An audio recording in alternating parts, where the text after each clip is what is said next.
President-elect Donald Trump's dance card will actually be full on the 20th of January because they'll be dancing in celebration as the balls happen that go along with the inauguration. Before that, on the 19th, he's going to have a rally in D.C. at the stadium, the arena where the Wizards play, because he can, I guess. He also has a date on the 9th of January, coming in a bit early, as the president-elect has confirmed his intention to attend the state funeral of former President Jimmy Carter at the Washington National Cathedral, happening on the 9th, as I said.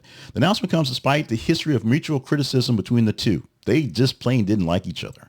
During the 2020 campaign specifically, Trump labeled Carter as the worst president, which he now labels Biden. Since Carter is no longer here, Biden can take the title, apparently. Carter, of course, previously described Trump and basically all of the lying as a disaster, or at least his presidency as a disaster. He hasn't said that directly to Trump, but his presidency, the time he spent in office before, was a disaster, and he wanted to make sure that he wasn't going to be there again.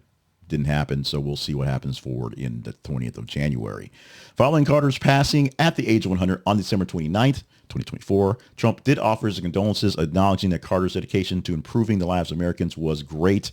His quote was, "While I strongly disagreed with him philosophically, that's the word, and politically, I also realized that he truly loved and respected our country and all it stands for."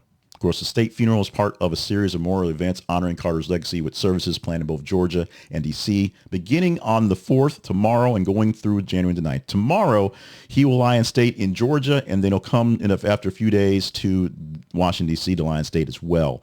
We are showing a lot of respect for our former president, whether you enjoyed his time in presidency or office or not, whether you enjoyed his work afterwards or not. Also expect to be there will be all the living presidents, including Joe Biden, who's going to give a eulogy for the funeral. Trump's decision to show up with the rest of the presidents is going to be an interesting one. Will be in the presence of Obama, who he hates, Biden, who he hates, Clinton, who he hates, and Bush, who I guess he also hates. So yeah, Trump doesn't get along with any of the former presidents, even though the rest of them have found a way to figure out a way to get along and do things for each other. In fact, the two of those, both being Clinton and Obama, tried to actually help run for president, or help the presidential run for Joe Biden, then Kamala Harris, although President Bush basically steps out of everybody's way because he doesn't think anybody wants to hear from him. I think he'd be wrong about that. I think more people want to hear from him than you think. But do people want to hear from Donald Trump now? Obviously on the 20th, it's all his, but right now, and will he say anything other than what he said, the nice words he put on his Truth Social for Jimmy Carter a few days ago? He'll be there. Will this make headlines of him being there, or just be another event that will blow past?